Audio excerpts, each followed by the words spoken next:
Hello friends, आज हम ये डिस्कस करने वाले हैं कि यदि जैसे कि एक कमरे में दो बल्ब लगे हुए हैं तो उनमें दोनों अलग अलग वाट के हैं, तो कौन सा बल्ब का जो प्रकाश होगा वो कम होगा और कौन से का ज़्यादा होगा, उसको हम डिस्कस करने वाले हैं। तो चलिए फ्रेंड, हम स्टार्ट करते हैं। उससे पहले यदि आपने हमारे चैनल को सब्सक्राइब नहीं किया है तो आप सब्सक्राइब कर दीजिए, जिससे कि आपको नोटिफिकेशन आपको मिलता रहे और आप वीडियो को पूरा देखिएगा, जिससे फ्रेंड्स आपको बिल्कुल अच्छी तरह समझ में आए। तो चलिए फ्रेंड, अब हम स्टार्ट करते हैं। तो हमने यहाँ पर सबसे पहले फ्रेंड ये किया है कि हमने दो सर्किट बना रखे हैं। इसमें हमने दो बल्ब जोड़ रखे हैं। यहाँ पर क्या है फ्रेंड्स, दो बल्ब, और यहाँ पर भी दो बल्ब हैं। तो यहाँ पर पहला जो बल्ब है वो 100 वाट का है और दूसरा बल्ब है 50 वाट का है। यहाँ पर भी दूसरा जो पहला है वो 100 वाट का और दूसरा 50 वाट का है। यहाँ पर तो हमने इनको जोड़ा है श्रेणी क्रम में और यहाँ पर हमने इनको जोड़ा है समांतर क्रम में। अब जैसे कि सबसे पहले हम इसको डिस्कस करते हैं। इसमें यह है कि दो बल्ब लगे हैं 100 वाट और 50 वाट का श्रेणी क्रम में, और हमने इसको 50 वोल्टेज की बैटरी से हमने इसको जोड़ रखा है। हमको इसमें ये पता करना है कि कौन सा वाला बल्ब ज़्यादा प्रकाश देगा, 100 वाट वाला ज़्यादा प्रकाश देगा या फिर 50 वाट वाला ज़्यादा प्रकाश देगा। इसके लिए फ्रेंड हमारे को कुछ सूत्र हमारे को सीखने हैं। तो वो सूत्र कौन सा है? शक्ति का हमारे को, यानी इसकी जो पावर है इसको अंग्रेजी में हम कहते हैं पावर, और इसी से हम इसको किस नाम से लिखते हैं? हम इसको P नाम से लिखते हैं। यानी शक्ति का सूत्र क्या है? P, और P का जो मान है वो क्या होता है, यानी सूत्र क्या होता है? VI। यानी V क्या है यहाँ पर? वोल्टेज, और I क्या है? करंट। यानी इसका कोई भी जैसे मान लो कि उपकरण है तो मतलब कितना उसका शक्ति है, तो उसके लिए हमारे को सूत्र यूज में लेना पड़ता है। तो वो क्या है? VI। और इस V की जगह पर यदि हम IR रख देते हैं तो हमारे पास में क्या सूत्र बन जाता है? यहाँ पर V की जगह पर हमने IR रखा तो I²RB बन गया। या फिर हम इस I की जगह पर, या फिर हमने इस I की जगह पर V/R हमने रख दिया, तो यहाँ पर V/R हमने रखा तो यहाँ पर क्या सूत्र बन गया? यहाँ पर V²/R सूत्र बन गया है फ्रेंड्स। तो अब यहाँ पर हमको ये पता करना है कि कौन सा वाला ज़्यादा शाइन करने वाला है, चमकने वाला है।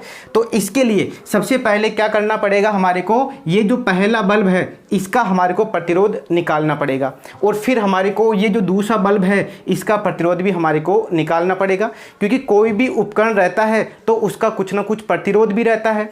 तो यहाँ पर क्या दिया हुआ है? यहाँ पर दिया हुआ है इनका पावर दिया हुआ है, यानी अलग अलग पावर है दोनों बल्ब का। अब आपको यहाँ पर ये भी ध्यान में रखना है फ्रेंड कि ये जो पावर है ये इतना है कि ये इतना पावर कंज्यूम कर सकता है, यानी इतना पावर का उपयोग ये कर सकता है, वो ये वाली क्षमता दी हुई है। तो यहाँ पर इनके थ्रू हमने क्या किया? यहाँ पर इस वाले बल्ब का प्रतिरोध पता कर लिया, और हमने इस वाले बल्ब का हमने प्रतिरोध पता किया।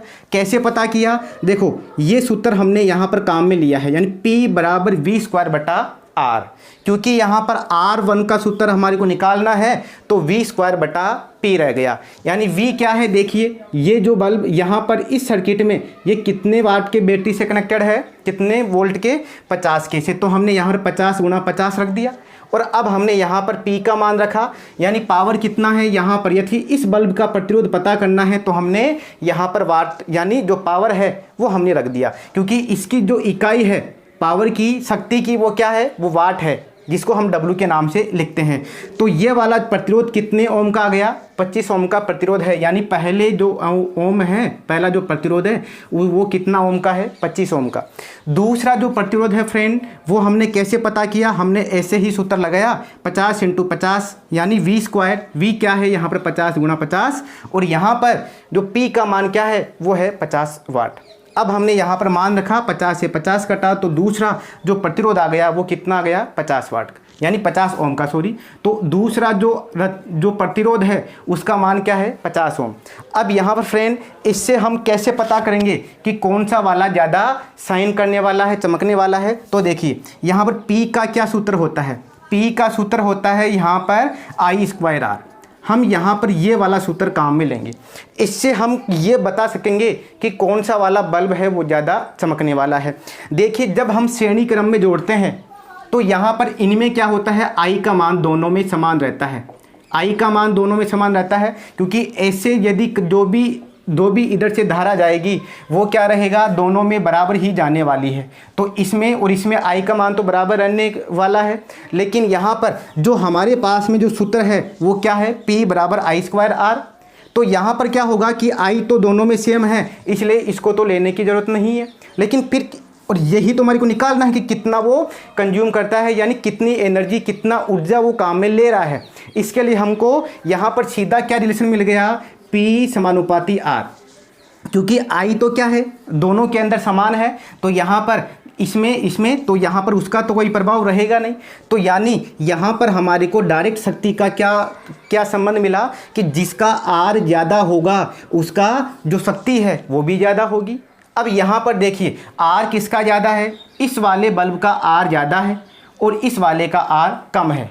इसलिए हमने ये देखा कि यहाँ पर कौन सा वाला बल्ब ज़्यादा चमकने वाला है, यहाँ पर ये वाला बल्ब ज़्यादा चमकने वाला है, दूसरा वाला।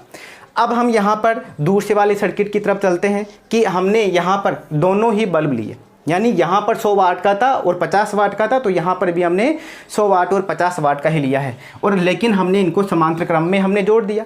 इस पहले वाले बल्ब का जो प्रतिरोध होगा उसको हमने R1 मान लिया और दूसरे वाले बल्ब का जो प्रतिरोध है उसको हमने R2 मान लिया।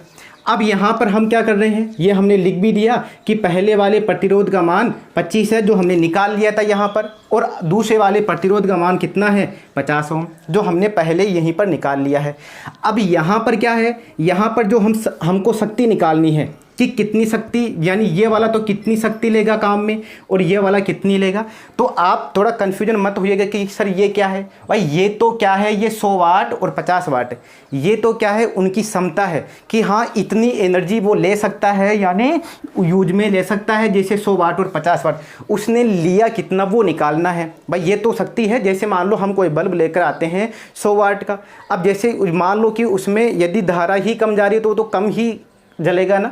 तो इसलिए हमारे को ये देखना है कि वो कितना उसको उपयोग में ले पा रहा है।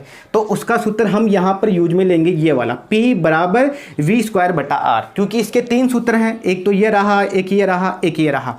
तो P बराबर V²/R, ये सूत्र हम यहाँ पर फ्रेंड्स काम में लेंगे कि सर ये वाला सूत्र आपने क्यों काम में लिया। यहाँ पर तो हमने ये वाला सूत्र काम में लिया था, क्योंकि यहाँ पर हम इस सूत्र को इसलिए काम में ले रहे हैं क्योंकि यहाँ पर I क्या था, दोनों में बराबर था, इसलिए हमने ये वाला सूत्र काम में ले लिया।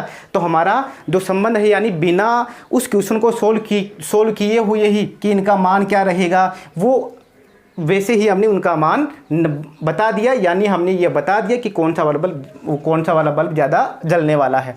अब यहाँ पर हमने ये देखा कि जब वो समांतर क्रम में होते हैं तो V का मान दोनों में क्या होता है, समान होता है, दोनों का मान समान होता है और I का मान असमान होता है। इसलिए हमने ये वाला सूत्र ले लिया, क्योंकि V तो दोनों में समान है, V दोनों में समान रहेगा, तो इसका मतलब हमारे पास में ये वाला संबंध आ गए क्या, यानी ये P और ये वाला संबंध आ गया। अब इसका मतलब क्या हुआ, यानी जिसका प्रतिरोध क्या है, जिसका प्रतिरोध कम रहेगा उसका शक्ति है वो ज़्यादा रहेगा। इसका प्रतिरोध कितना आया था, 25 और इसका 50, तो यहाँ पर जिसका प्रतिरोध कम रहेगा उसकी शक्ति ज़्यादा आएगी। तो इसका प्रतिरोध कम है यानी इसकी शक्ति ज़्यादा आएगी, यानी ये वाला ज़्यादा शक्ति का प्रयोग ले रहा है और इसलिए ज़्यादा कौन सा चमकने वाला बल्ब होगा, इसलिए 100 वाट का बल्ब यहाँ पर ज़्यादा चमकने वाला होगा।